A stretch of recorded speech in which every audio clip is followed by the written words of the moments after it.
Good morning and half a day. The Committee on General Government Operation, Appropriation, and Housing is now called to order. For the record, today is Monday, June 20th, 2022. The time now is 8:40. Notice for this budget hearing were disseminated via email to all senators and all main media broadcasting outlets. First public notice was issued on June 13th, followed up on June 16th. Committee will now hear Bill 276-36, COR, Committee on Rules, by the request of the I Maga'hågan Guåhan, the Governor of Guam, in accordance with the Organic Act of Guam, an act making appropriation for the operation of the executive branch of the Governor of Guam for fiscal year ending September 30th, 2023, making other appropriation and establishing miscellaneous and administrative provisions relative to the Guam Visitors Bureau. I'd like to acknowledge my colleagues that have joined me this morning. We have the Oversight Chair, Senator Amanda Shelton, Senator Tello Taitagui, and Senator Joanne Brown. Those testifying on Bill 276-36 relative to the Guam Visitors Bureau have been invited to the panel. And we'll begin with the, I'll provide the rules first, and then I'll ask Governor Gutierrez to introduce the panel that are here today after I read the rules, sir. Written testimony shall be submitted to the committee. Please provide my legislative staff with your written testimony for photocopying.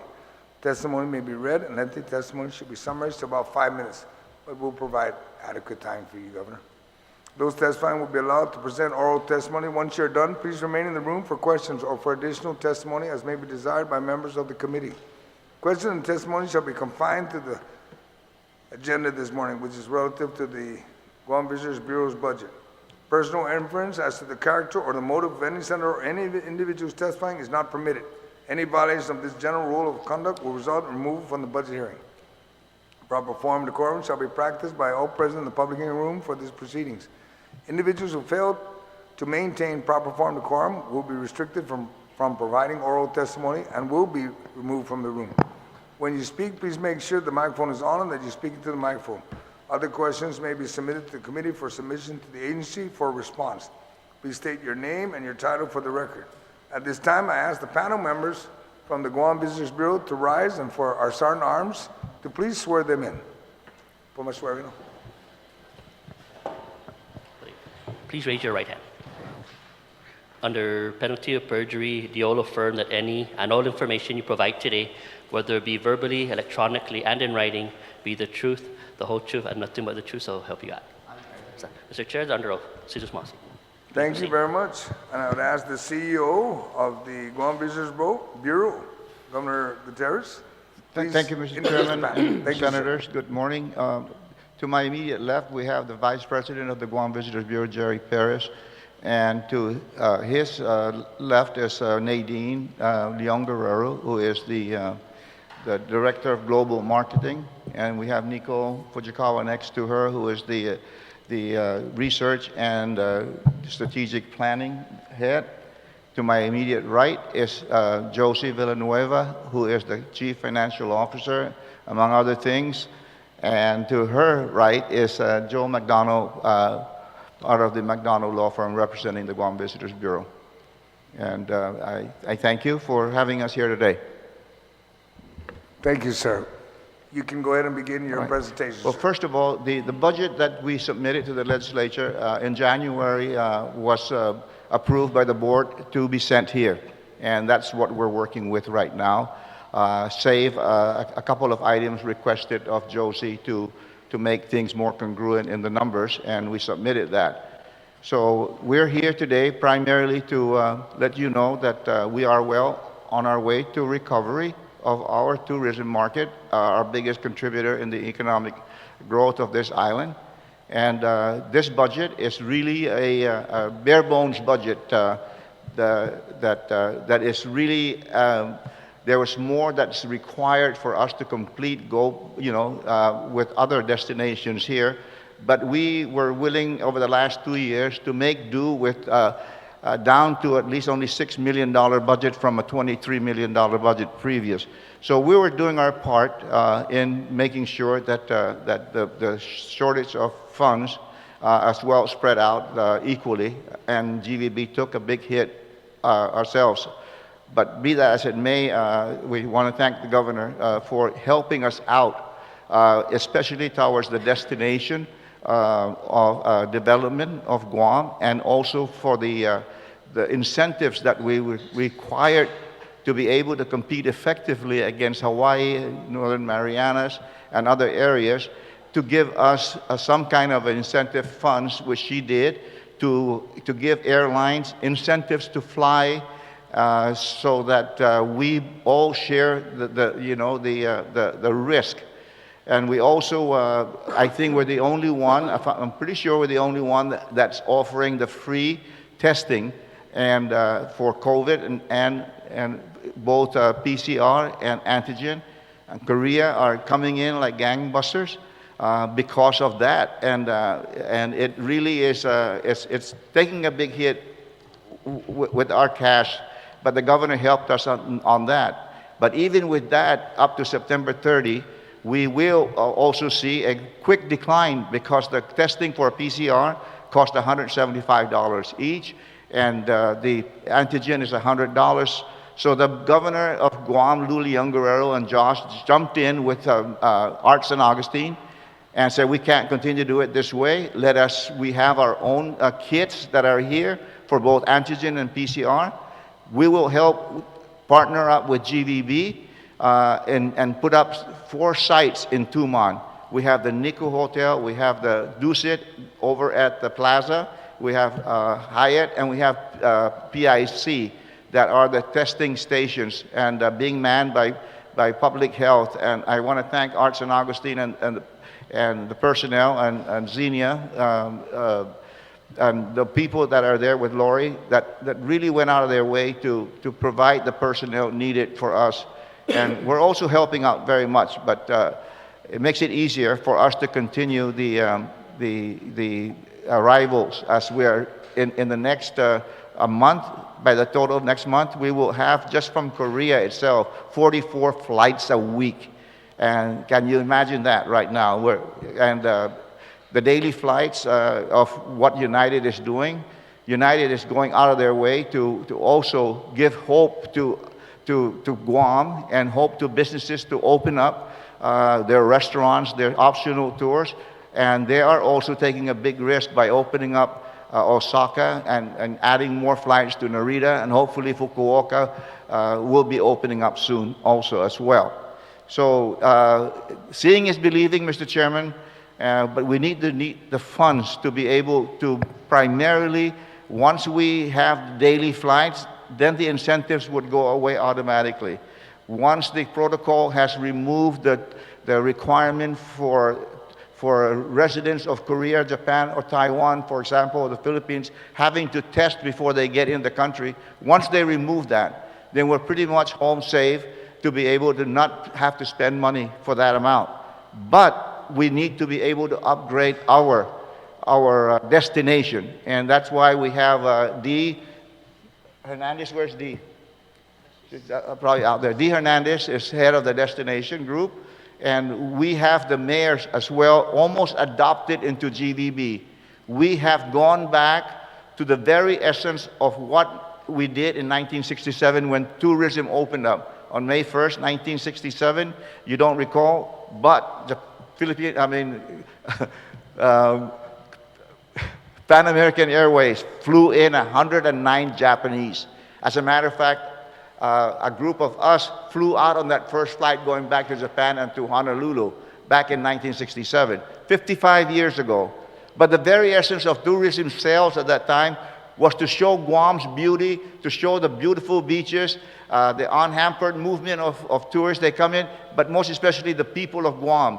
The people of Guam that they meet, the culture, that was the selling point. It went on for a decade or so, but eventually we kind of moved away from that thinking and started building as many hotels as possible, getting cheap flights in, and then we kind of forgot about the real reason why people want to come to Guam.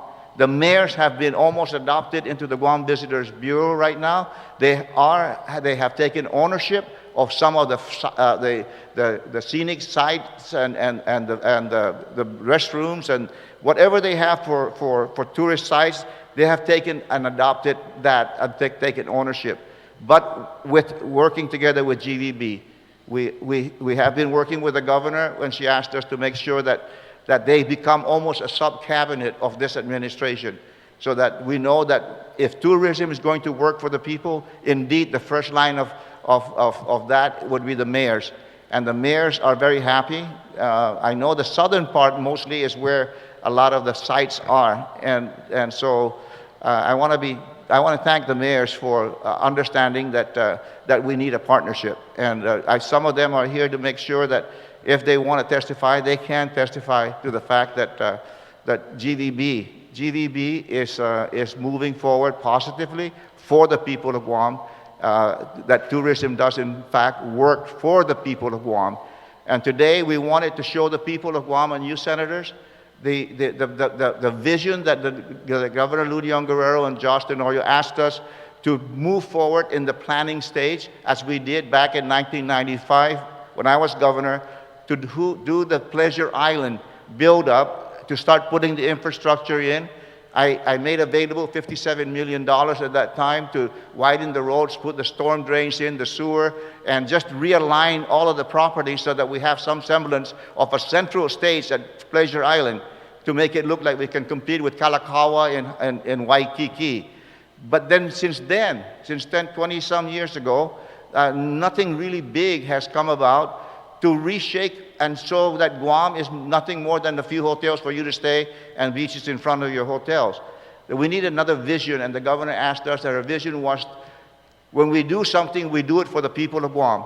The people of Guam, for example, at Ipao Beach, it is an unkempt area. They tear down the bathrooms because we don't have operations of 24 hours a day there.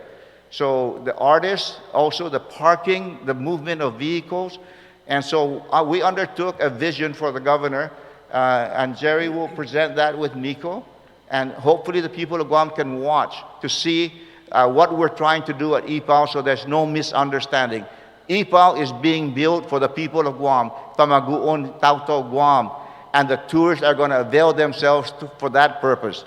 And so, Jerry, I'd like to have you do that now. Thank you, Governor Carl.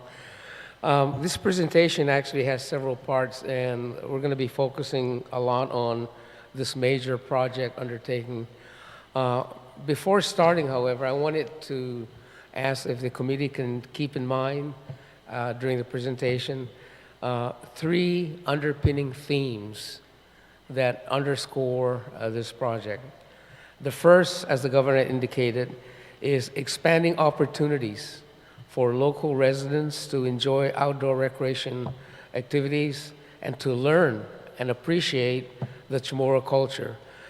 More than ever, more and more of our younger people are becoming less and less connected to the past, and so this project actually is an attempt to develop institutional capacity to perpetuate and to sustain the knowledge about Chamorro culture. The second underlying theme is that living the destination experience is living our own brand image, and this is an opportunity for visitors to enjoy this experience. So if you look at this park project that we have, this really is a fishnet. It's the lure to generate visitors to the island. And finally, the project is not just about upgrading a park, but it's, as you can see from our concept, it's really a major paradigm shift in reimagining the entire concept of our tourism center in Tumon, our center stage, and what it is today in relation to what it can be.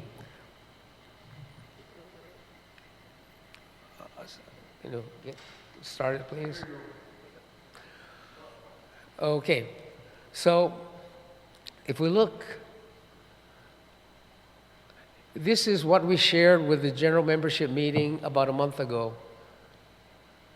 And we call this the land of the children because, after all, being playful in our culture is about reliving our youth. And this is an experience we want our visitors and local residents to enjoy. Lately, I think there's not enough understanding of this project, which is why the governor has asked us to present this to you today, is because we've been hearing mixed comments from the public. And so we need to clarify and address two issues of the park. First of all, the $20 million capital investment is often heard being said in the public that this could be better use, like taking care of the high cost of goods. Repairs and upgrades are not the goal. Use of the fund for instant gratification to address the high cost of gas, food, and so forth isn't the goal. But it's, you hear the old saying, give us fish and we will feed for a day. Teaching us to fish will feed us for a lifetime. So really this is about creating the net, creating the lure to catch fish. So developing the smart park is creating the reason for visitors to come, to learn about and experience the island's cultural heritage and unique brand equity. The second thing is that some of the comments had to do with congestion and parking issues down in Tumon Bay. And this is also being addressed in this proposal, where we will have a public parking facility and a transportation ecosystem that can ameliorate current and future congestion. So in reimagining the island's tourism industry, there are two strategic goals that are embedded in the plan. First is increasing the island's destination value and financial yield per visitor.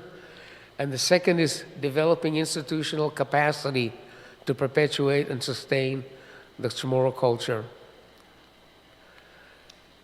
To do this, the goals will be focused on creating educational and fun experiences that can ignite or deepen interest in the island's history, its culture among young and old, as well as visitors.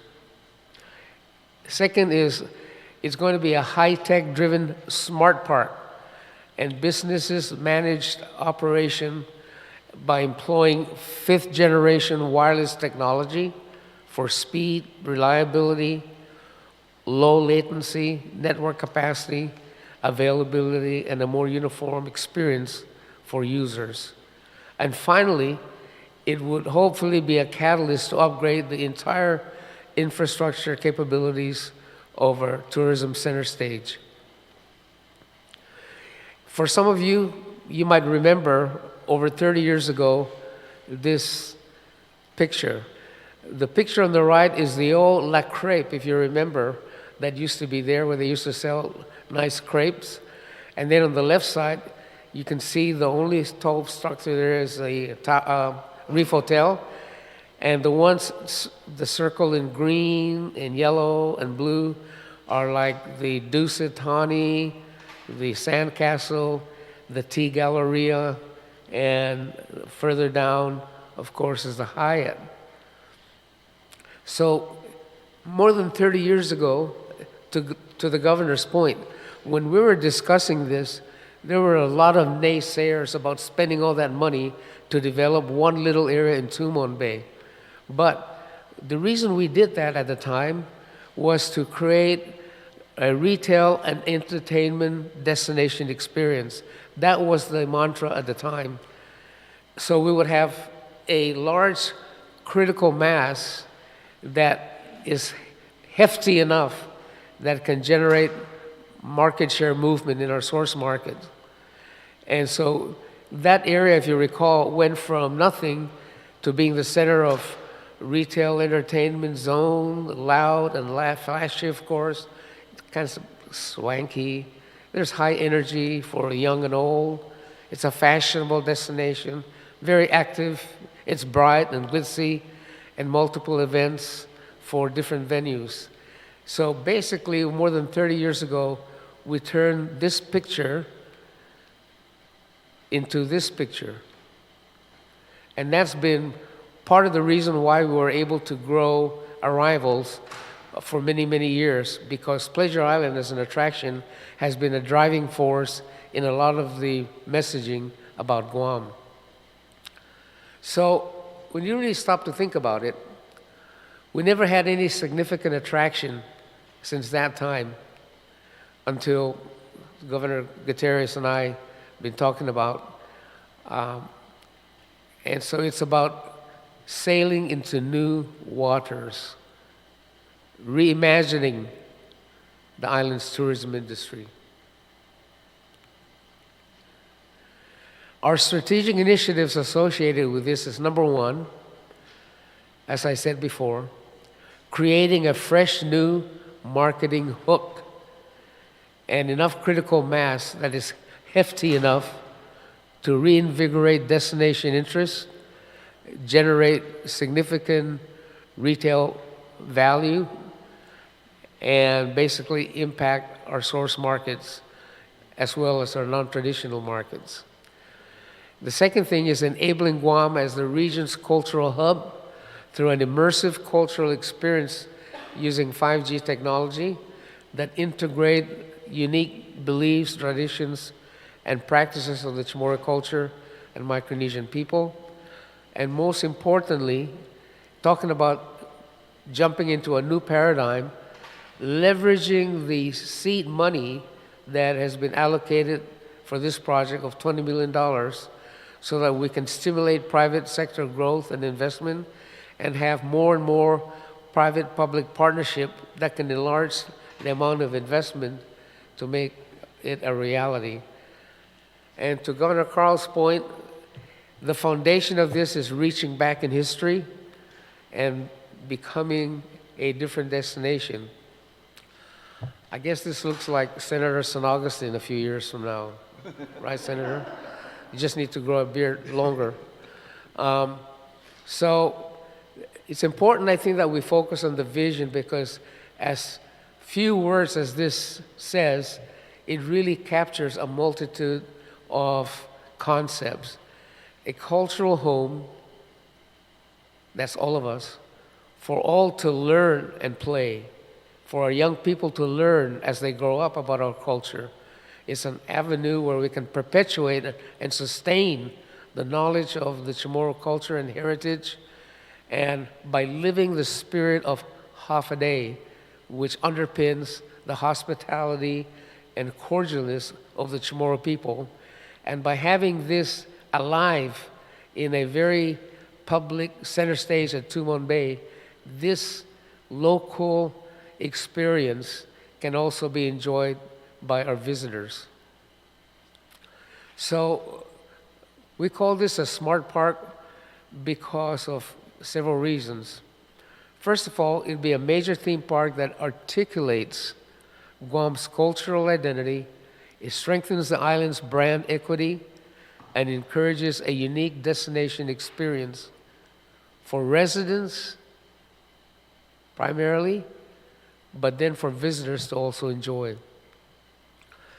It's also a fresh, new, iconic attraction that can impact sales and market share in our main markets of Japan, Korea, and Taiwan. This cultural park would articulate the Chamorro culture heritage and will be the core overarching theme of the zone's architectural design, function, and experiential opportunities. Digital elements will be educational, multilingual, and multi-generational in appeal for both active and passive leisure activity that's aimed at telling our story, telling our cultural history, traditions, and values. The Smart Park will be an opportunity to provide and revitalize the Sagan Cultura and cultural attraction not too far away. That place, except for a few times a year, is dying. I think this Smart Park can help give it life, and this Sagan Cultura can be integrated as part of the critical mass that relates to the park. It will enable us to explore the speed and functionality of 5G opportunities, whether it's artificial intelligence or whether it's managing the park from a business point of view. It is also designed to attract private investment for new hotel accommodations next to the park in that empty area, to generate new attractions, and to have a smart park that is integrated with our existing infrastructure.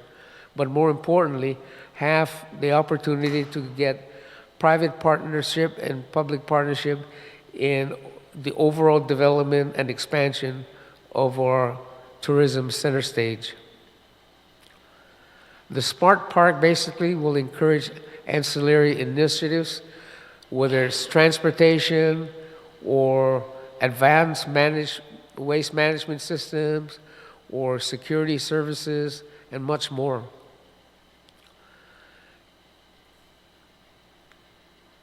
The Smart Park is about really our local residents. So if you look at the Ipaw Beach Park today, it's about turning this into something alive, something more diverse in terms of uses.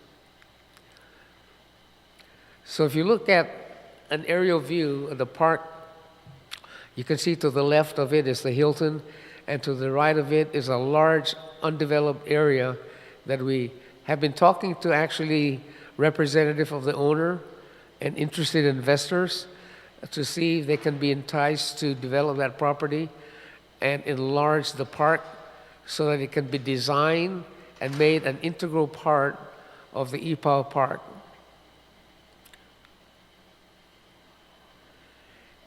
This is kind of a busy slide, but it tells a lot of things because the critical mass of our project is designed to go from Ipaw Beach Park and Second Cultura all the way to the Matapang Park to the north and to the right of this map.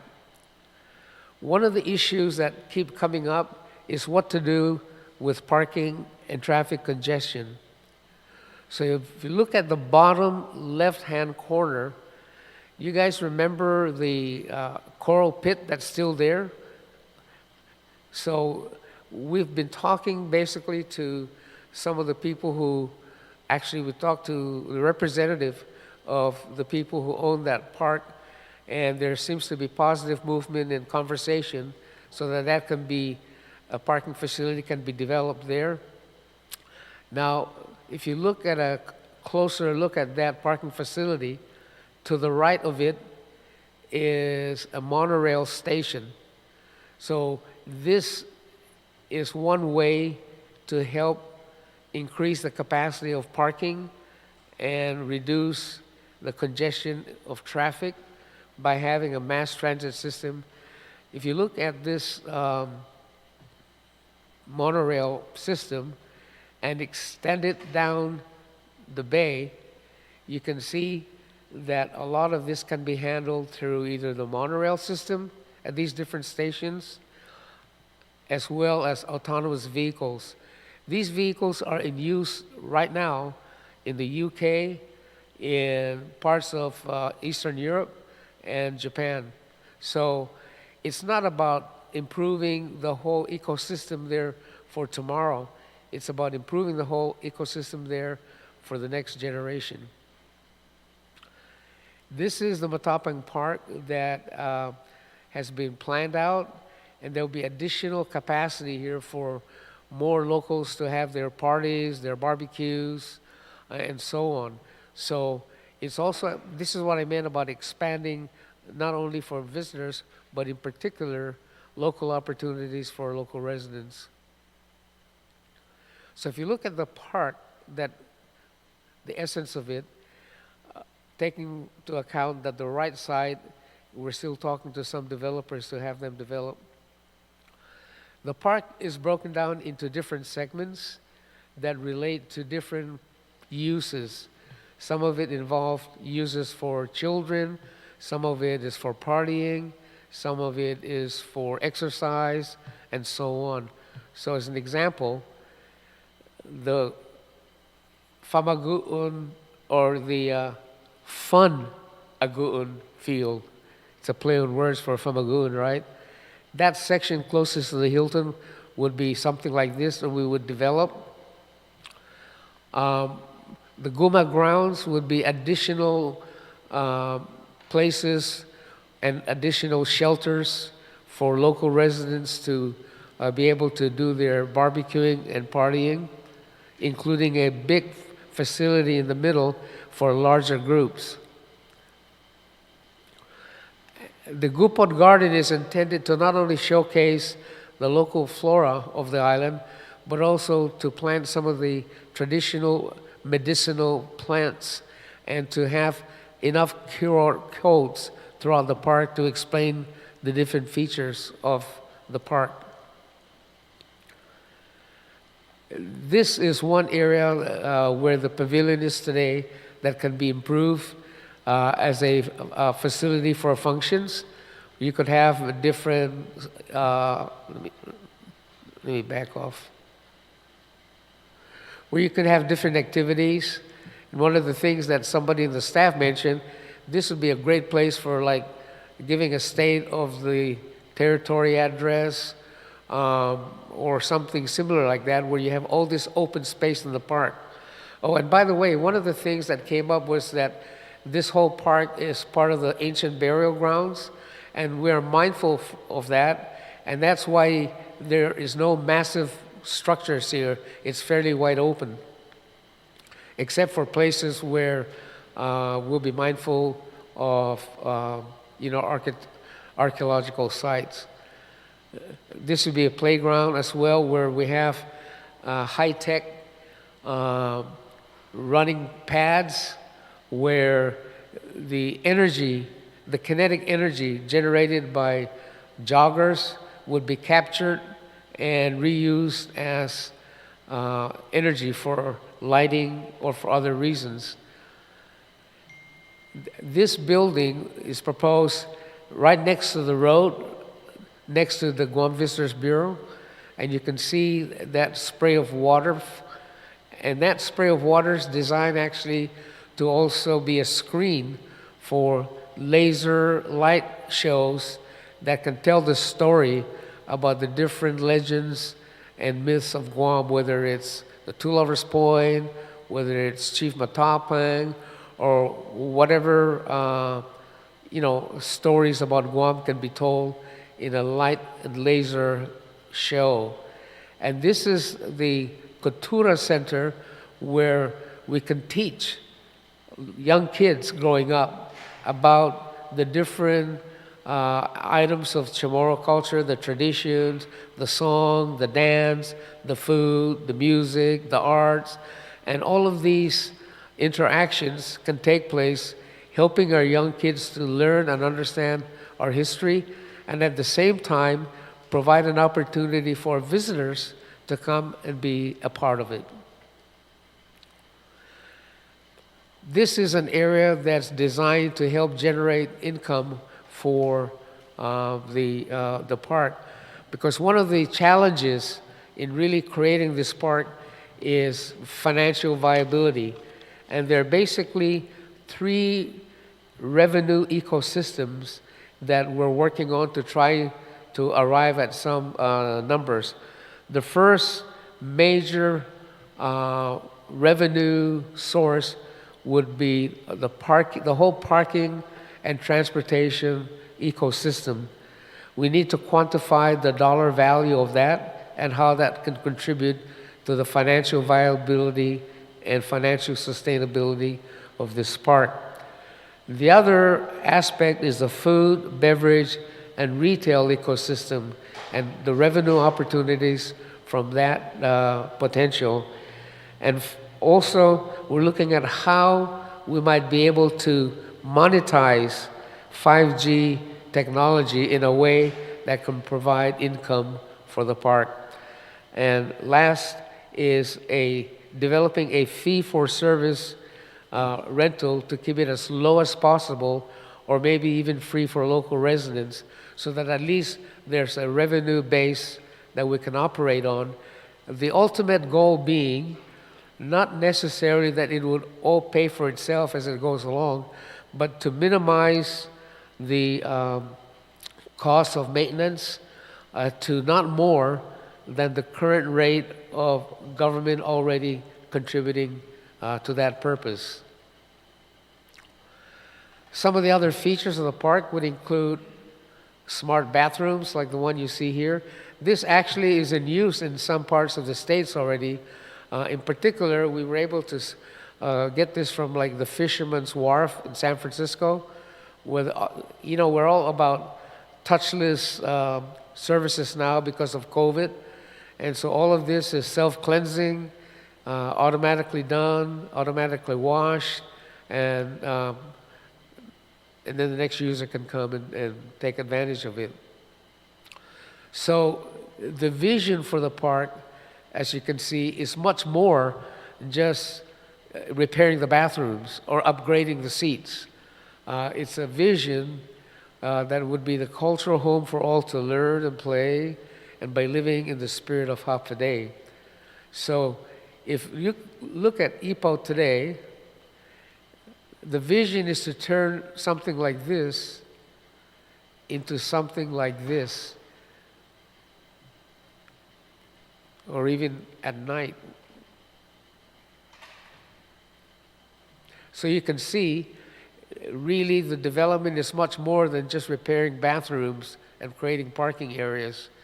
And so the local experience is the visitor experience.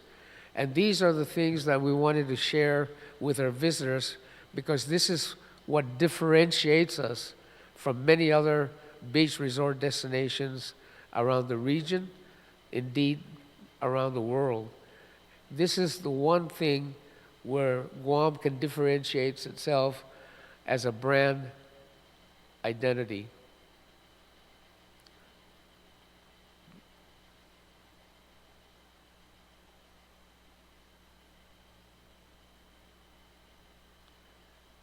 Having this down at Ipoh is really an opportunity to showcase the culture and history of Guam, where people can come and enjoy and live. So this is what we call Tano Ifa Maga'hågan, land of the children.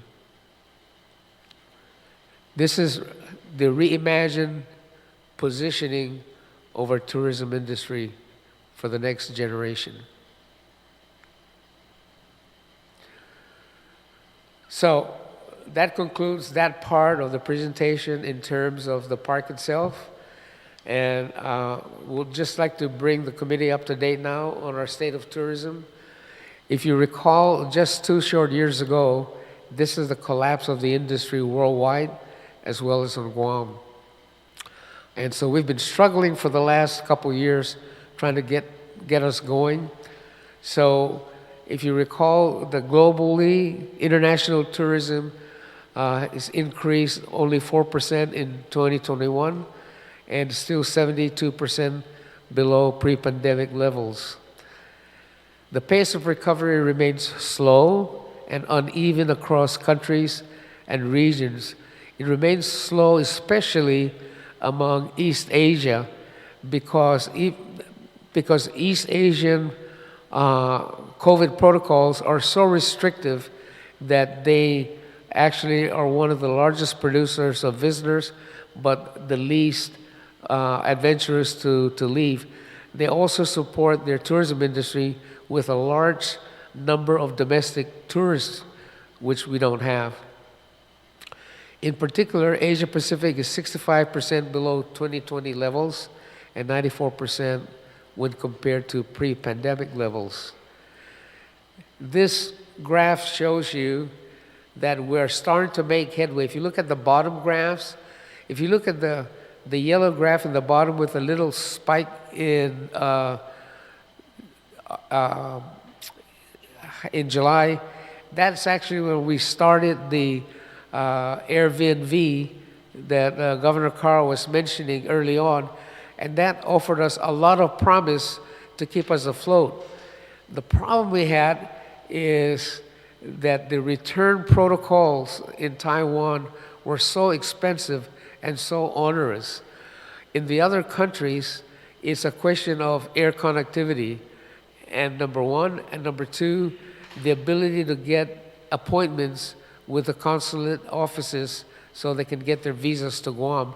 So while this program was really a home run at the time for excuse me, for the situation, it was never long-lived because of the onerous return protocols, air connectivity, and the shutdown of many U.S. embassy and consular offices. The good news is that tourism is starting to recover and starting to gain traction. The early optimism in late 21, however, was short-lived, as you recall, and was derailed by the Omicron variant. The scheduled airline and tours were paused, and that kind of set us back a few weeks. In recent months, however, we're trending to sustain the upward trajectory now taking place. There's increasing airlift capacity, increased bookings. There's a reawakening of the island's tourism value chain with operational tours, shopping, entertainment. I was sharing with the staff the other day that I was driving down Ipao and then down Tumon, and I saw actually quite a few tourists walking the streets, eating in restaurants. They're even enjoying the option tours. They're riding the red trolley buses. They're even, some of them, riding the duck to go on their tours. But the telling story was, coming down the hill, I see Pacific Laundry. The food chain is starting to come alive. The key drivers for progress to date has been Korea primarily, and shortly, we believe, Japan. And this was done by intensifying our marketing message, social media, as well as traditional channels. Governor Carl and the team have made sales calls to Korea and recently Japan, making management visits to the shakers and movers of the industry in these countries.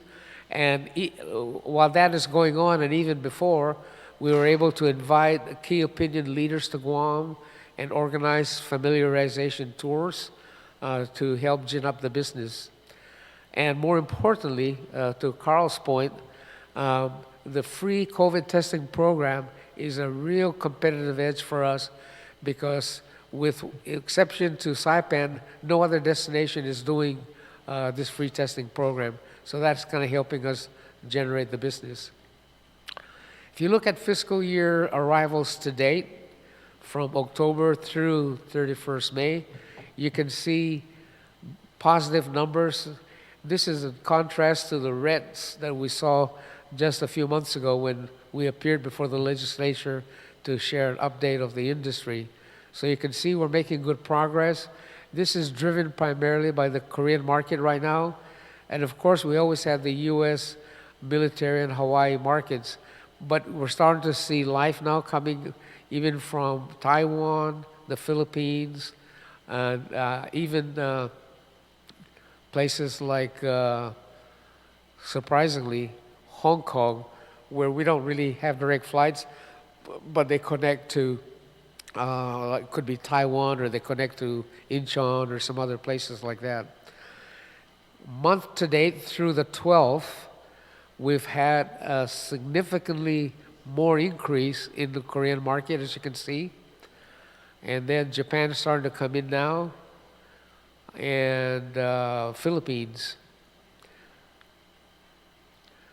So against projection, you can see that we're not only beating projections, but we're staying within the bracket of our projected arrivals for for fiscal 22. We said at the time that our bracket for 22 was between 80-some thousand to 130,000 for the year, and it looks like we're going to fall within that bracket, more likely in the upper range of that projection. If you look at February, we were down 15%, but that had to do with the Omicron hangover. In April, I'm not sure in April, I think this is not a reflection of all visitors. I think this is civilians only. But you can look at May, we overshoot the goal, and we expect the rest of the year to be consistent with our projections and to hit the upper range of our target arrivals. Finally, from an administrative point of view, some of you might be picking up bits and pieces of what's going on in the management and governance of the Guam Visitors Bureau. Some of it is ill-informed, some of it is a lot of misunderstanding. But at the end of the day, on May 12th, the board paused further meetings pending administrative review of GVB's enabling law and its bylaws. And we've created the Business Risk Compliance and Control Committee to address the situation. And this is organized under the General Manager or President Carl's statutory and plenary authority over GVB administrative business. And President Carl did this to address and to clarify once and for all incongruities between GVB's enabling statute and the bylaws.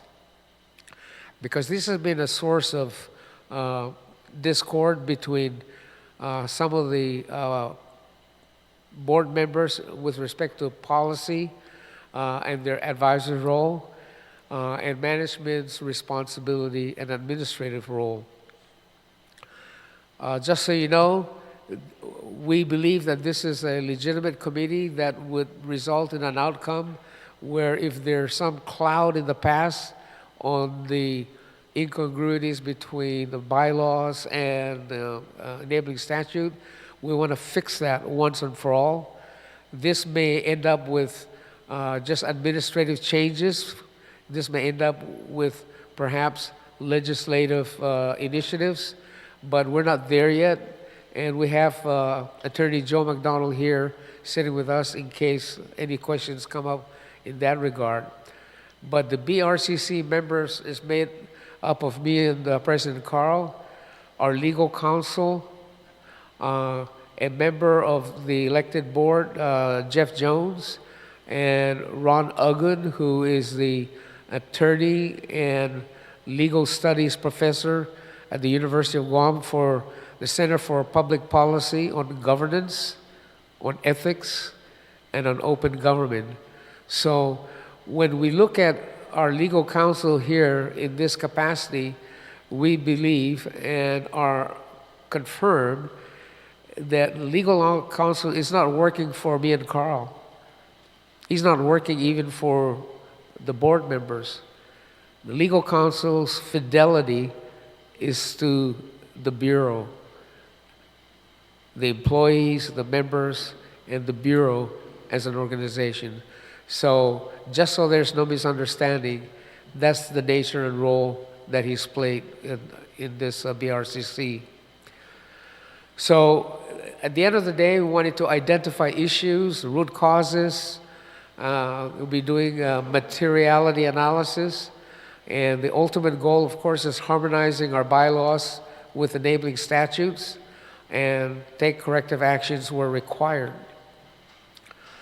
Deliverables are expected within 60 to 90 days. This may or may not be delayed depending on what's encountered or people's travel schedule. Tomorrow, for instance, Governor Carl is going to be going off island on a marketing trip, as well as Nadine and some of the others. So this is what might delay these results, but we're determined to try to get to the bottom of it. Meanwhile, there's business as usual, and there's seamless execution in the approved plans and programs underway. As you can see, we continue to function. For more information on the industry updates, you can obviously access GVB's website. It contains information on the industry. It can link you to members and industry stakeholders.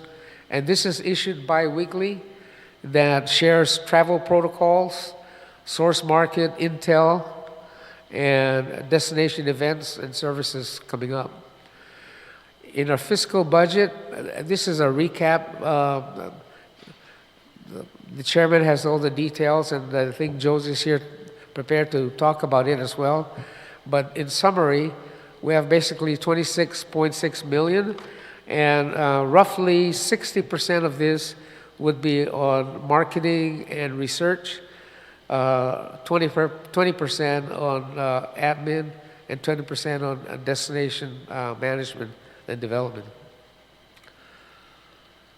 It's important for us, when we talk about $26 million, that seems like a lot of money, but it's important for us to realize that we're out there competing with much better funded destinations for the same market. Hawaii's fiscal 22 branding only budget is $46 million. That's more than twice what we're requesting. Japan is 170 million just for inbound travel. So marketing in Japan, the Koreans are spending 25 million. The Philippines, 2.5 million. Thailand, 12 million.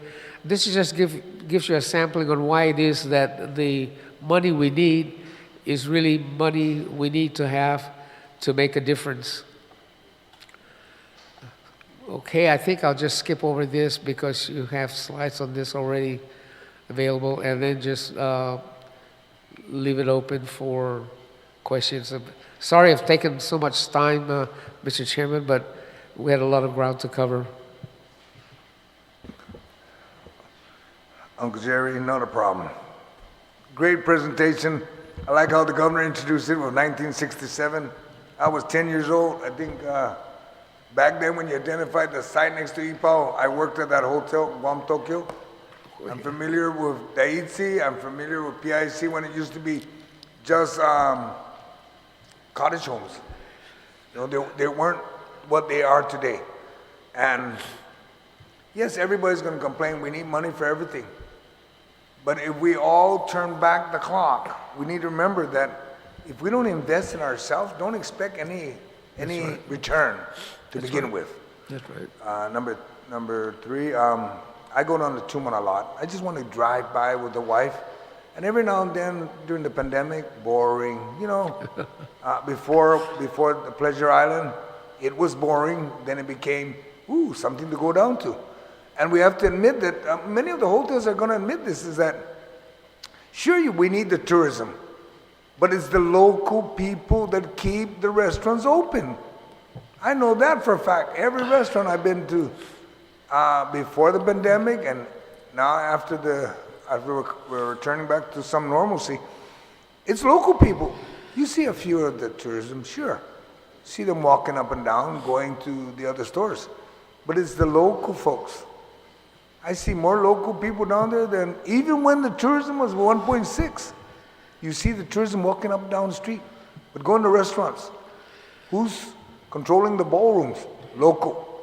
Who's going to breakfast, lunch, and dinner? Local. Because the tourism are looking for a better deal. But they want the sites. They want the sites improved. And I know we have some mayors out here that are going to speak, and I'll call them in if time permits. But I just wanted to express that I want to see an investment on Guam.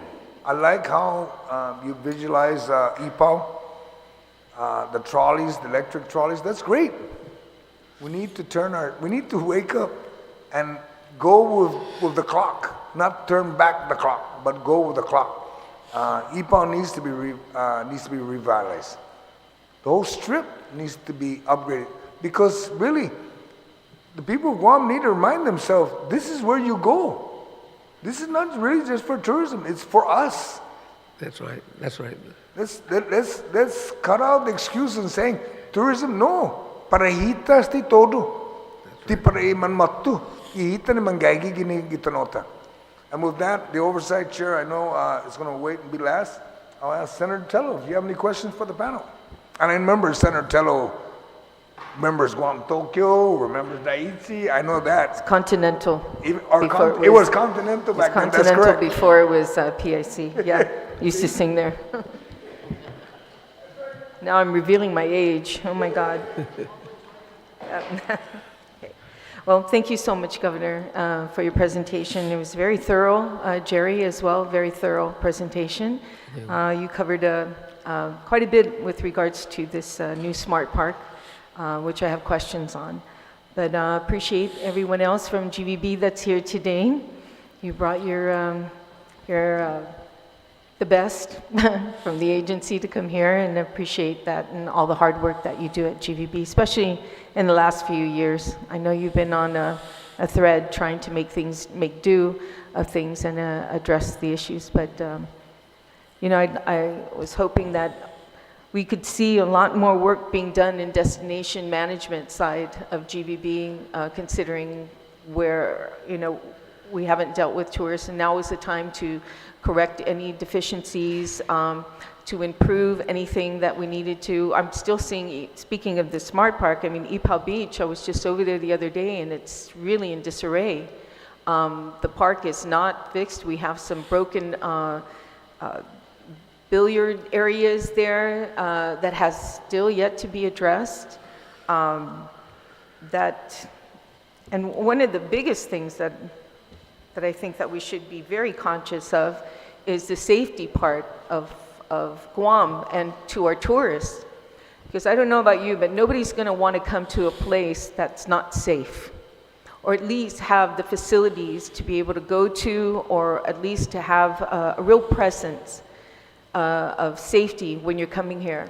We put the, I think it was back in 2016, where there was a donation by Docomo with the security cameras.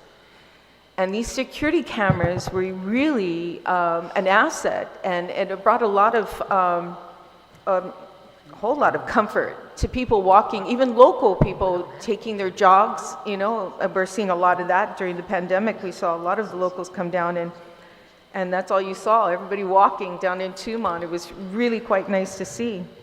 But these cameras were probably not just a deterrence, but it also provided, you know, the mechanism in which to be used in court when we're trying to convict these individuals and put them away.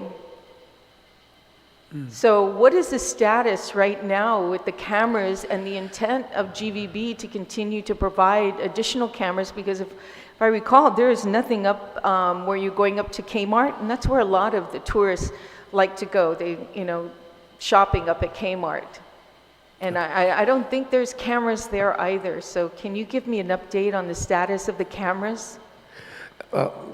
Yes, my understanding is those cameras actually are not with GVB. I understand that the police department have those cameras. So I'm not Well, GVB is the one that started it. They were the ones that got the donation from Docomo. It was all began from GVB, not the police department. GVB was the initiative on this one. And I'd hate to see GVB drop the ball on something as important as this. I can't speak to why it was sent to the police department. I can only tell you what we found when we got there. We don't have it. So what's what do you plan on doing now? I mean, this is a great incentive for tourists to feel that safety, you know, of course, feeling, and our local people they've been robbed down in Tumon, you know, walking back and forth. So, you know, go ahead. Senator, sorry, if I may. Sure. The last time I got an update, it was with GVB to start that initiative for the exact thing that you're talking about, for the safety of our visitors. However, in terms of responsibility on the day-to-day, it is with the Guam Police Department. And we have offered to provide personnel to sit and watch these cameras and to monitor it for the safety of the entire district. But it comes back to jurisdiction, even within GPD. So I think the intent of the safety, we agree, and that's what it is, but the difficulty is working with other agencies to see it through. I don't think it's a matter of GVB. Working with other agencies? I'm sorry, what do you mean by that? So right now, GVB led the initiative to obtain the cameras, but GPD is the one that will run it on a day-to-day. So GVB doesn't have the capacity to run that, monitor that, or to technically be in the business of safety. We do have the VSOs who offer that service, but I think what you're talking about is more on the law enforcement side. Well, I think you have a contract and you pay a pretty penny to the VSOs. Is that still with G4S? Is the VSO still with that contract? Yes. You know, this would be provided also to include in that contract, the monitoring of these TV cameras, or providing a place at GVB for the VSOs to monitor. I mean, I realize that you have in your contract X amount of individuals, VSOs, and this would cut down that cost by having these eyes, you know, with these monitors of these cameras and keeping an eye on that. I mean, so if GVB is going to start spending some money, let's start first with protecting our island and providing a mechanism to feel that, you know, to feel safe. Guam is a safe destination. Why is it safe? Yeah. Point taken, Senator. Point taken. So there's some funding that's you have in your rainy day fund. I suggest you either use that funding to increase the contract on the VSO's responsibilities by providing these monitors. Because I know I set aside $250,000 that I found in the last term to give to the police officers for these cameras. And I don't even know the status of that, but you know, that's something I think you, as an agency, should follow up on every day until those cameras are up. Governor? Let me just add, Senator, we talked about this a couple of years ago, and I've been trying to deal with it with the police department. But here's what GVB is faced with right now. Twice we have gone out to bid to fix up all those lights all the way down on San Vittori's Road. Twice, either nobody bid on the last one, or the one that actually bid was only one and pulled out. It's a major problem that we have about $2.4 million to be able to deal with that. So we decided, and we've been talking to Guam Power Authority to have some kind of a relationship with them, to be able to have them come in and take a look at it, because it's a very complicated system on those street lights and all those other lights going up and down San Vittori's, that it takes probably to have our money go a long ways at $2.4 million, when the last bidder came in at 3.6, and they don't even know what they're going to do with it, because they're going to have to go underground and look for all these different faulty wires and other mechanisms. So we're trying to solve that problem, and maybe during that solving of that problem, we can add in all these other you know, the video cameras, etc. But if we are going to take charge of it, I think you suggested the G4S. That's a good possibility we might talk about as well. But you're right. You know, if you don't feel safe, and but if we don't have enough police people down there also, but I think the VSOs might be able to do it if the cost can be afforded by GVB. Thank you, Governor. And Governor, you know, it's not just this pandemic of COVID, but we have a pandemic with the drugs on Guam and what's happening here, and it's getting worse. So I just want to be a destination that says it's safe, you know, to go to. We hear you, Governor. I appreciate that, and I will be, you know, hopefully you'll be following up with my office and let me know what's going on. Thank you. With regards to that. Speaking of the rainy day fund, let's go back to that. What is the balance in the What is the balance in the rainy day fund currently? We have about 1.3 million on the rainy day fund, but it's a combination of other funding source that was put together with the we call it market recovery, Senator. Okay, so go ahead, Nadine. If I could just clarify, we went to the legislature for approval to use the full amount of the fund for our recovery efforts. So, but right now you have currently 1.3 in there. Is that been Correct. reserved to use for anything else, or is it sitting there as a balance? it's for recovery for the markets. So a lot of it is timing, right? Okay. We don't want to push too hard at certain points. So programs are now being executed Okay, that will so tap that money. Do you plan on utilizing the full 1.3 by the end of fiscal FY22? Yes. That's yes, the Senator. intention? Yes, Senator. Yeah. And all on recovery? Yes. Okay. Is this the reason why, because the anticipated shortfall of $2 million into the TAF That's what's been anticipated. Actually, I looked at the numbers. I think that's, compared to FY21 in the TAF, it was totally underestimated. There was more money coming in anticipated, while this year, we've been very conservative in appropriations on a monthly basis, but we're already starting to see an increase in those. So this anticipated $2 million projected shortfall for FY22, I don't think there's going to be a shortfall. We're already starting to see the growth coming in, and the airlines. It's all about the airlines coming in. So they're starting to pick up. Unless, Jerry, do you think there's going to be a $2.7 million shortfall at FY22? There could be.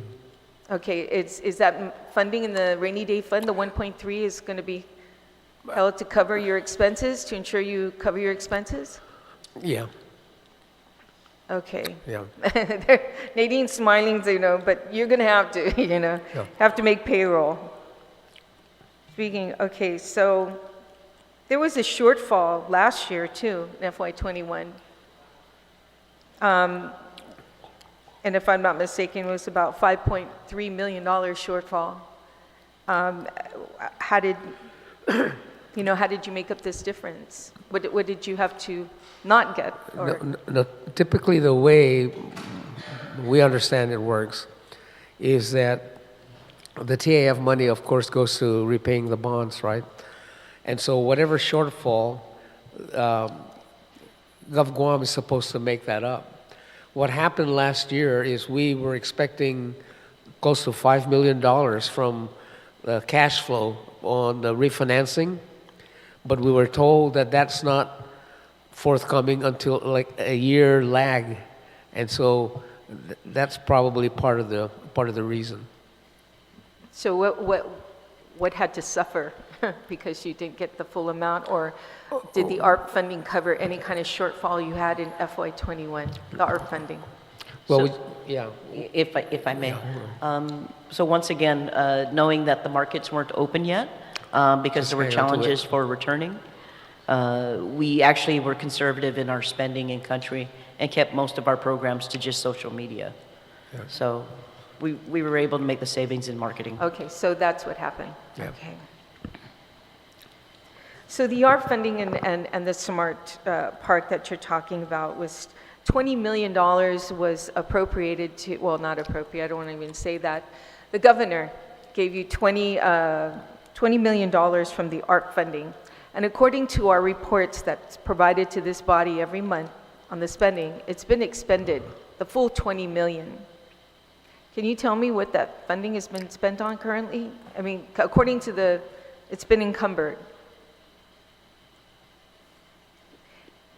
So it sounds to me like maybe they just gave you the money and put it in your account and you haven't spent it. Is that the case? Yes, that is the case, Senator.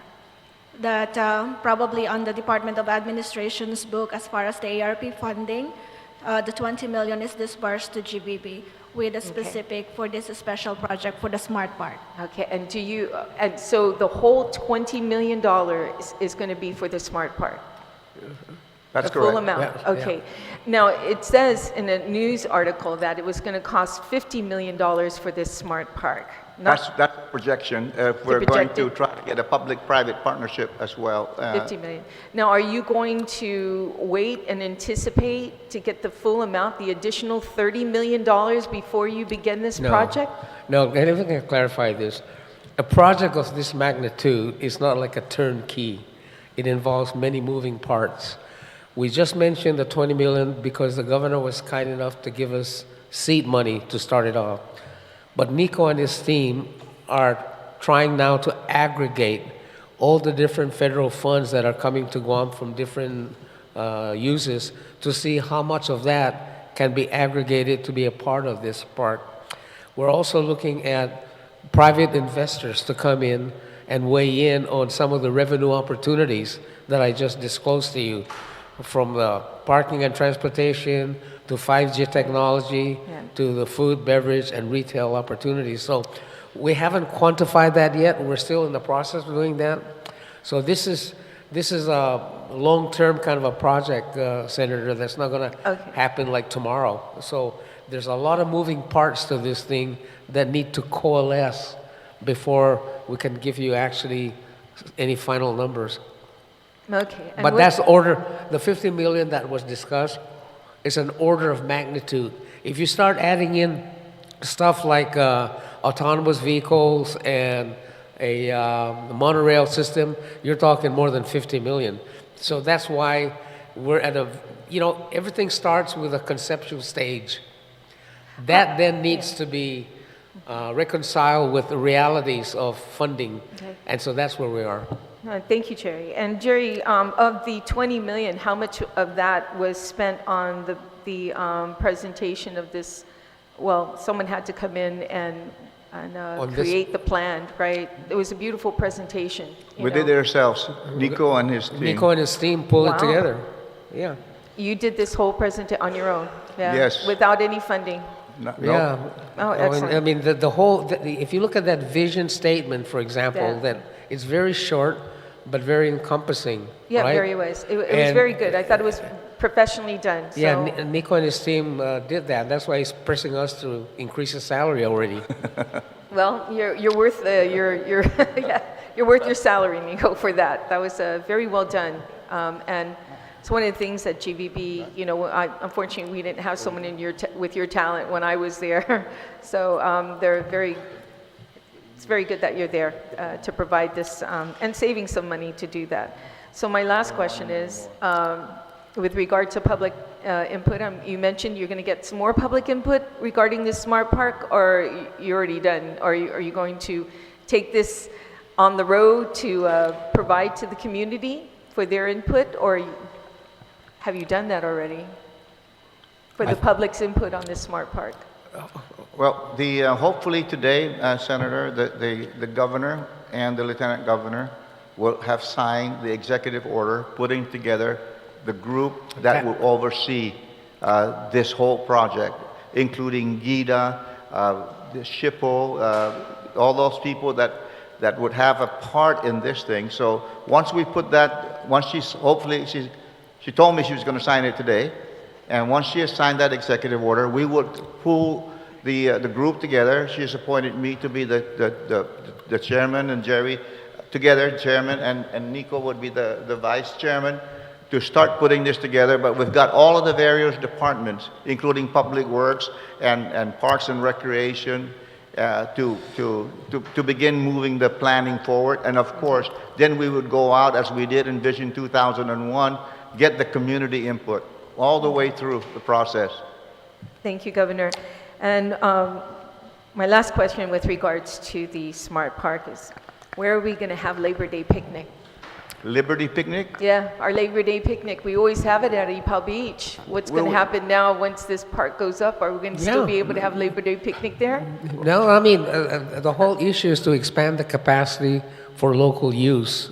And so that includes, as I showed you, some of the huts that were done in the park, as well as matapang. So Okay. the two are tied in together. I mean, the goal here is to not displace local utilization. The Okay. goal is to enhance and provide the amenities for locals to use, but by the way, it's also an opportunity to share experience that with was- visitors. Well, let me say that the Lieutenant Governor, the Governor Liu will not let us proceed if we disenfranchise. First and foremost is for the local use, and tourists may come in and use it too. That's the whole purpose. That was one of the questions I got from a constituent. What are we going to do with Labor Day? Is it going to be, are we still going to have it? And I said, well, I'll ask. And they got the answer. Also, Nadine and Enrico, if are you looking into the Infrastructure Investment Jobs Act bill that was passed by Congress for additional funding? I believe Taitano is overseeing that. Yes, we'll have a conversation with him about that as well, because you'll notice, Senator, in the park, there's activities that qualify for a lot of different federal mechanisms of funding. There's cultural perpetuation, there's safety features, there's health and wellness. So this is what Jerry was mentioning earlier about my team aggregating all this funding to add into that park. Okay, excellent. With regards to any carryovers or obligations, do you have any prior year obligations? No, we don't have any prior year obligations. Okay. I dare even ask if you have any carryovers. because I'm pretty sure you utilized everything that you have. We did talk about the rainy day fund. At 1.3 million, it's going to be used. What is the latest balance of the short-term investments, and what is the intended use for these funds? We have about almost $3 million that are on reserve TCD, but it's connected with our overall budget and other committed funds for the capital expenditures. 3 million right now. Yeah. About that. So what is the latest fund balance, and what is GVB's plan going forward to utilize the resource consistent with the law in the light of the island's gradual return to the place of normalcy? This is regarding the OPA as reported on September 30th, 2021 and 2020. Restricted cash held by GVB in the Cultural and Sports Ambassadors Fund, and which is $168,111 and $168,058 respectively. It's regarding the Cultural and Sports Ambassador Program. So basically, what is the balance in that one? The balance is still with Raymond James, and we normally roll it out into between 6 to 8 months investments, and normally that will be our fallback if we do have some cash shortfalls for payment of our operating expenses, specifically for the payroll. As of today's date, we only received allotment as of for the month of March, so we are lagging between April, May, and June.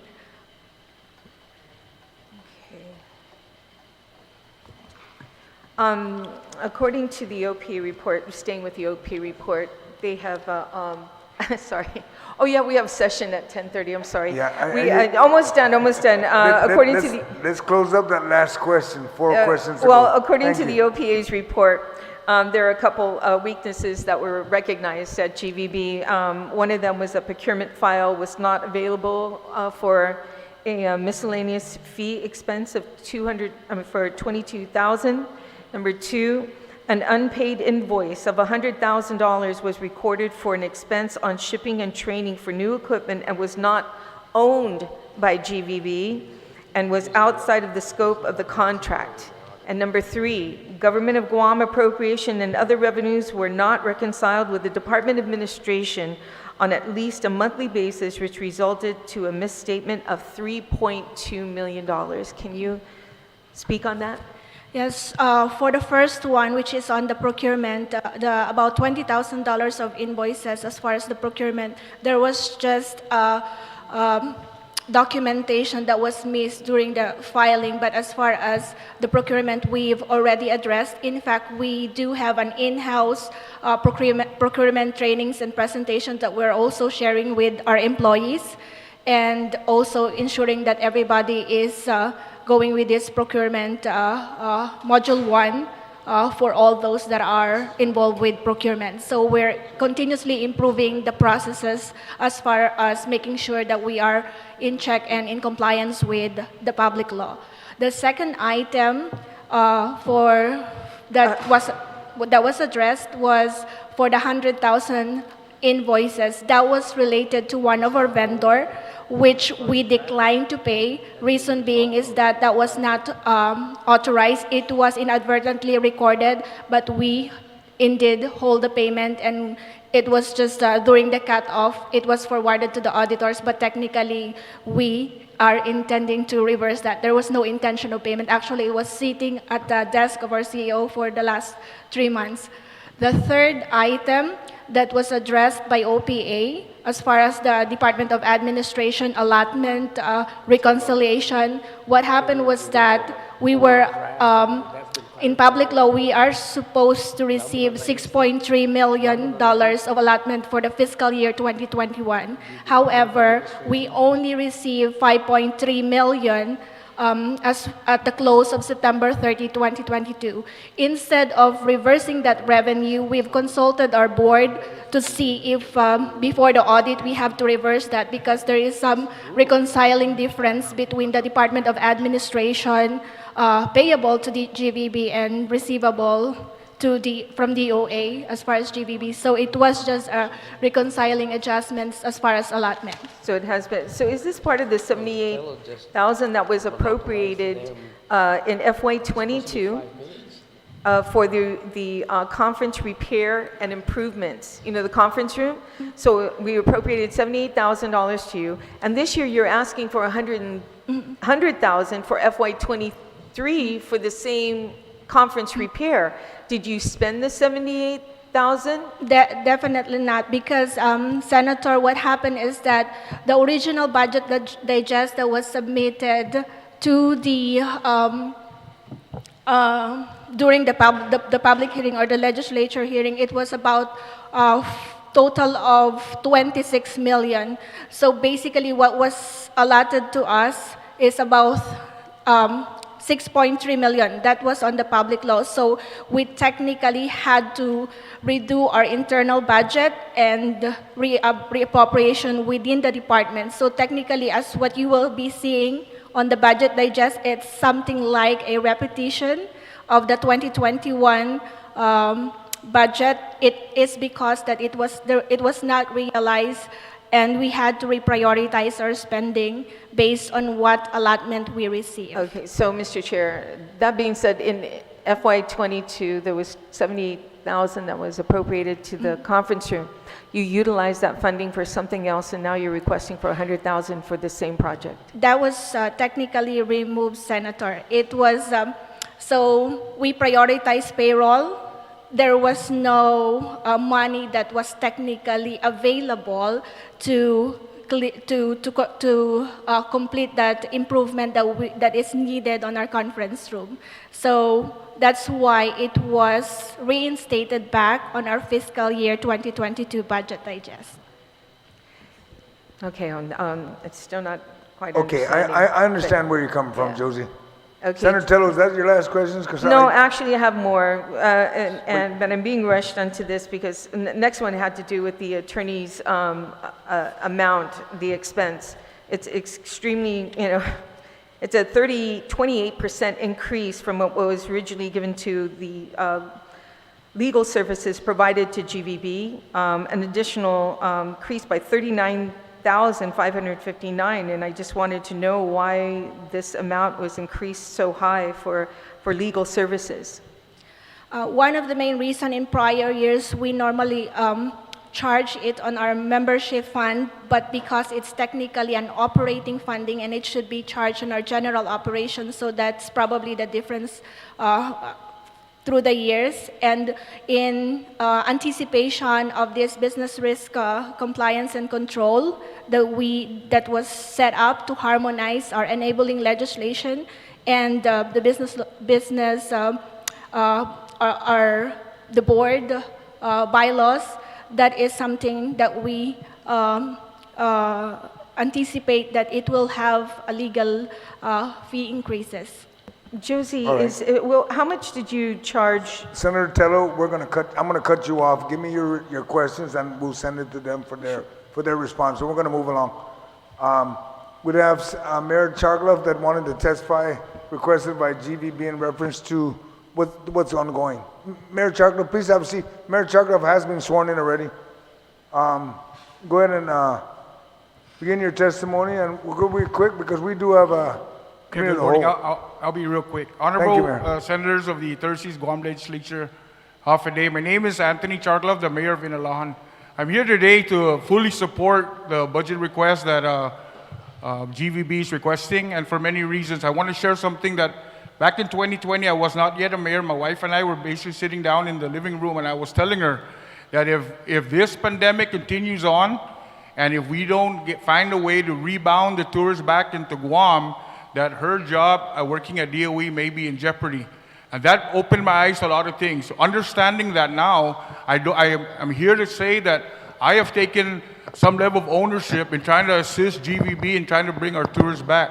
It no longer can be GVB's responsibility to be out there to try to bring the tourists in. I see the due diligence, I see them doing a lot of work, and I appreciate them for that. Question becomes is, when they get here, what kind of Guam experience are we expecting these tourists to have? So I'm not going to speak for all the mayors, even though I'm sure they will attest to my comments, but as a mayor of Inalahan, I want to capitalize on this potential of tourists coming to Guam. I don't want to just have a Guam experience. In Inalahan, want to create an Inalahan experience. And I know with working alongside GVB, I know that experience can become a reality. They've embraced and they're very receptive of the summer stuff I've thought, and that's why I'm very happy today that the management team of GVB is embracing the mayors, because I believe that every village mayor has an opportunity to capitalize on this market that they're now pitching out there as the Guam experience, but more so the cultural experience of what all these villages have to offer. And so, like I said, I'm here today because I wholeheartedly believe in the concept. I know 1967, I was born that year. So 55 years today, I stand and say that I'm ready and I embrace that. As a matter of fact, some of the things that I am doing in our village is I've reached out to Clifford, Guzman, and Monica. And so we've had already 2 trainings preparing my constituents of Inalahan to become entrepreneurs, be able to sell empanada and all these things that any arts and craft that they're able to do, build a business within the community, but more so to pay for our tourists, patronize these businesses. We can create some kind of stimulate the economy within our village, and it's all starting off with GVB folks, and I applaud all of you for everything that you are doing to try to lure and bait them here. The question is when they get here, how do we create that experience so they can return back, more so become an advocate for us out within their respective countries. So again, I wholeheartedly agree. The smart park, I love the idea. I know I understand they're going to be using the QR code approach to kind of help educate our tourists and also our military folks that are here. I want to take that level of that concept and build it in Inalahan, where when you come to Bear Rock, there's going to be a QR code there, and when you take a shot at it, it'll tell you about Bear Rock, what does it mean to Inalahan. Take a short walk to the Inalahan pool, do a QR code, tell you when it was built, when it was renovated, and also the church, Gef Pagu, Gado, and Gado's Cave. We definitely have an Inalahan experience that we can capture and capitalize on the tourist market and also the military folks. So again, like I said, without a shadow of a doubt, I wholeheartedly support GVB in all their requests here today for funding, and no longer should it be the responsibility of only GVB. Earlier I heard that, it should be GVB's responsibility to clean Tuman, it should be GVB's responsibility to do cameras, lighting, and whatever. There's a saying that says it takes a village to raise a child, but really it takes the whole island of Guam to create that experience. So we all got to take ownership, be responsible. Like Mayor Bada of Homatek, he's cleaning up his scenic sites there in Homatek. Obviously, he's preparing that for the tourism market. Already, despite it's not full-fledged right now with the tourists, he has his own constituents already selling manha and other stuff that's out there that's actually benefiting his community, but it took some effort from him to take ownership of a certain park. I-2 right now, there's the Inalahan pool that's being renovated, and that also is going to be a big market. That's why I was telling my constituents, be prepared, because we can allow for you to sell some of your items here using the tourists and using the military market. So again, I know we're pressed for time, but I want to thank each and every one of you. I'm hoping that you guys take this into consideration. I wholeheartedly embrace tourism. I know that if we bring tourism back, it means a prosperity for Guam, and more so for the people that live here. Because once this federal grants die out or they're no longer existent, that's the only thing that's been holding us up.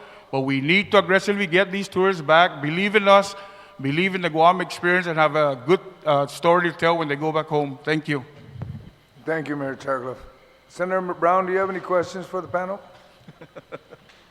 I'll try to keep it a little more condensed, Mr. Chair. I do understand we're under constraints for time, but I do appreciate Senator Tello's thorough review of the budget, because it's certainly beneficial to the rest of us with regards to the numbers that we have here. I do want to ask clarification. You're looking at additional $12 million from last fiscal year, and granted, we are hopefully recovering from this pandemic and coming out of it, and so understandably for 2021 and 2022, you would have far less of an operational budget. Is all of this intended to be generated through the Tourist Attraction Fund, the $22,570,000 you're looking at for this fiscal year in 2023? Who's ever best to answer? Senator, may Your intended budget for 2023, you have it listed here as 20, well, there's two different figures from the documents we have, but this version we have is 26,650,000. Yeah, that's, correct. And the generated source of this, of your special funds, is the TAF? that's a total number. We're asking, actually, whether it comes from TAF or other sources. Well, I need to yeah. know the source. We need to know the source. What is it says here, it's listed under your special fund, so. I know you need the source, Senator, but what we were thinking is that this 26 million is really what we need to complete and function our program. And so the board in the past has said that we would give you what we would like to have, right? And what can be supported by TAF funding is what can be supported by TAF funding, and the gap, we would basically appeal to the legislature for. Okay, well, Yeah. that's what I need the clarification on. Yeah, that's the intent. Because in the documents, again, I can only go in the documents that I have. I have 0 for general fund, and I have 26 million out of the special fund. So what are the special funds? What are you anticipating to generate versus what you're intending or expecting to be subsidized? Because obviously, Yeah. the general fund, I mean, there's only so much to go around, and on average, these larger agencies are coming in between $9 to $10 million, which is just mind-blowing to me, because I don't know what world they're living in.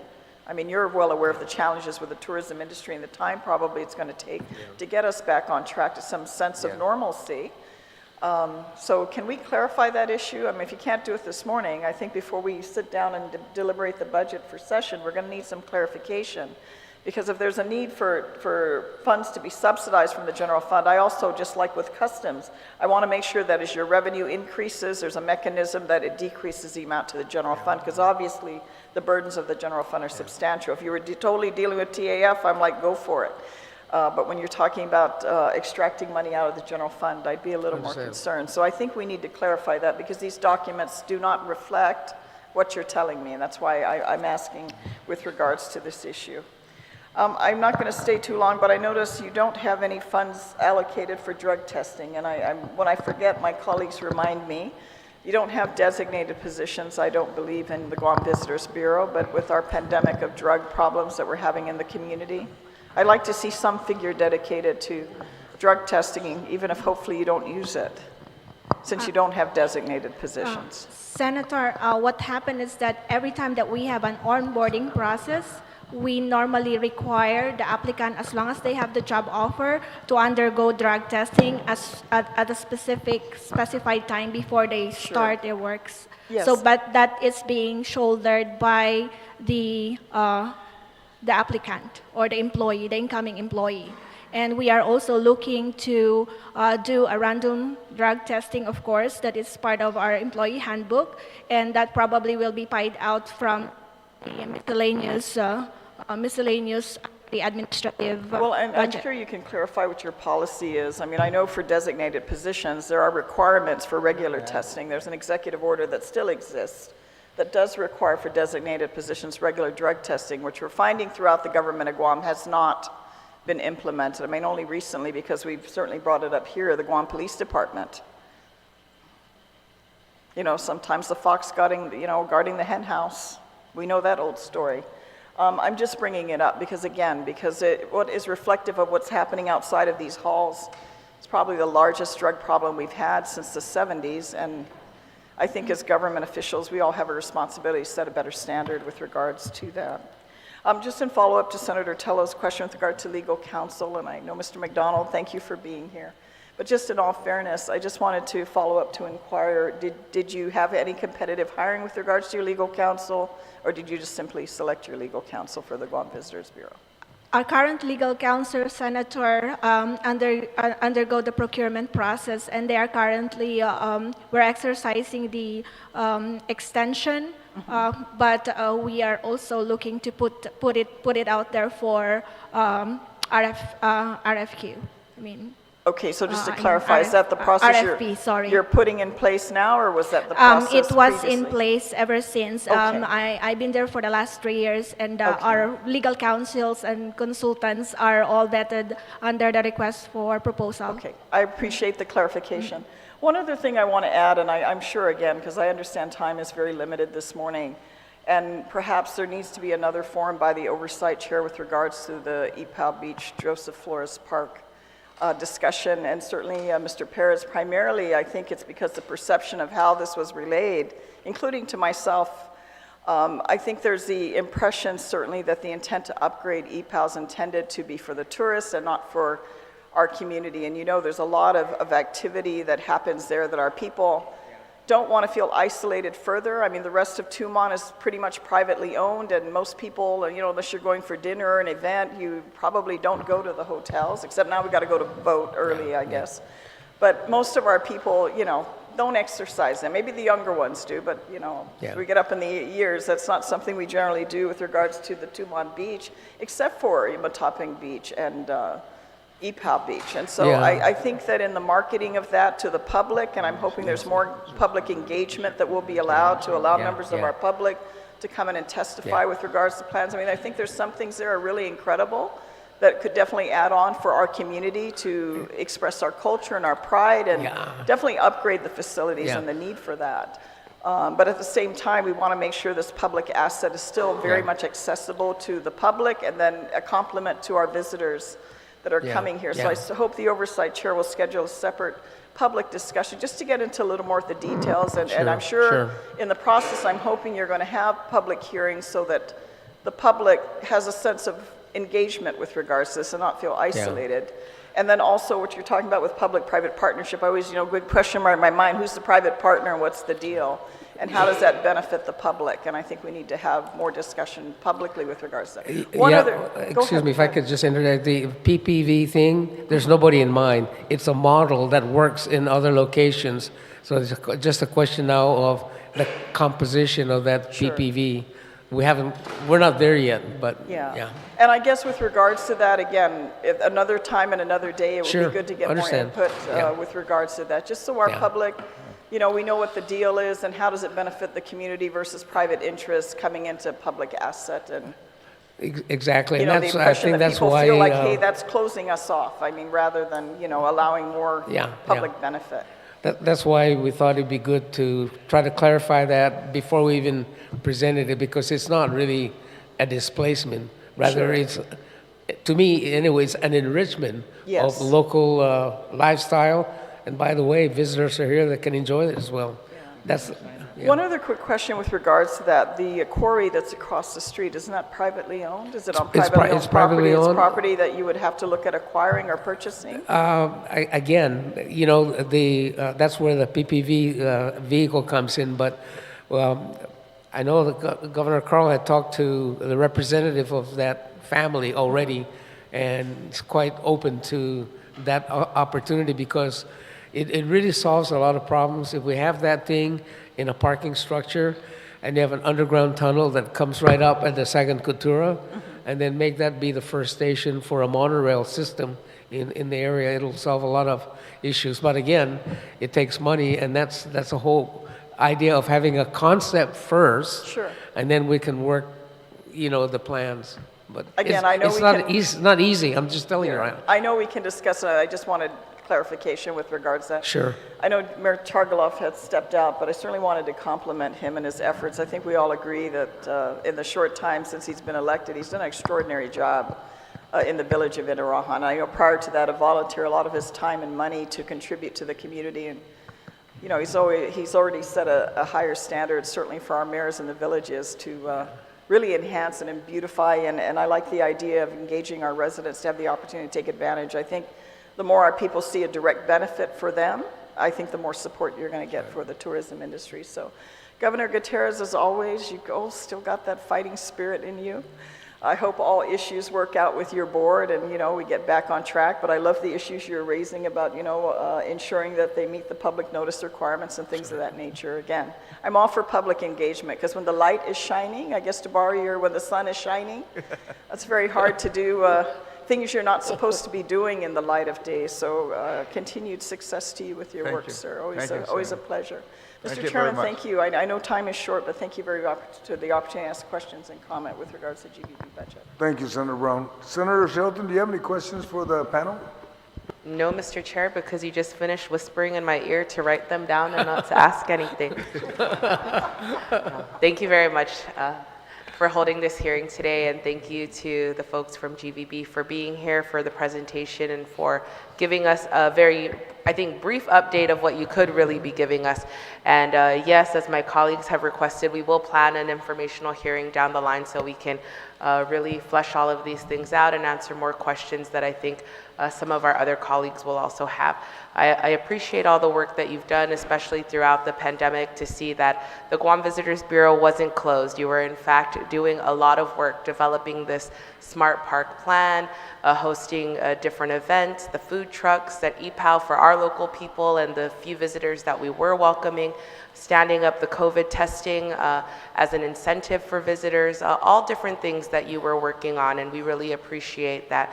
We look forward to the work that you will continue to do as we recover, and I think things are starting to look hopeful for us. And so we will be here to support you and to work together to assist and to bring our visitors back to a place that they know is safe and welcoming to them. I appreciate that, and thank you for the update about the concerns we've had with the board. I think that when we have our informational hearing, we'll hear more about that, and as your committee meets, we'll hear of some solutions, some clarity that we can move forward to together. So thank you very much, GVB, and we'll see you soon. And thank you as well, Senator, for always being there. You've given some hope to the source country representatives when they see you at events, when we ask you to be there. It gives them some hope that we are all working together. Absolutely. Yes, and we'd like to publicly thank you for joining us at our first ever Japan FAM tour last week. Yes, congratulations on the very successful event. Your first one back here, so thank you. Thank you, Senator Shelton. The committee will conclude this budget hearing. With the Guam Visitors Bureau, the committee will continue to receive testimony. Please address your written testimony to the Committee on General Government Operations, Appropriations, and Housing, and submit it via email to Senator Joe S. Agustin@gmail.com or to my office located at Rand Care Building, second floor, Suite 3, 761 Marine Corps Drive. Sizuz Masi for attendance and participating in today's hearing, Governor, Uncle Jerry. And for those at home, thank you for watching. This budget hearing for Bill 276-36 CR relative to the Guam Visitors Bureau is duly heard and is now adjourned at 10:24. Thank you, Gov.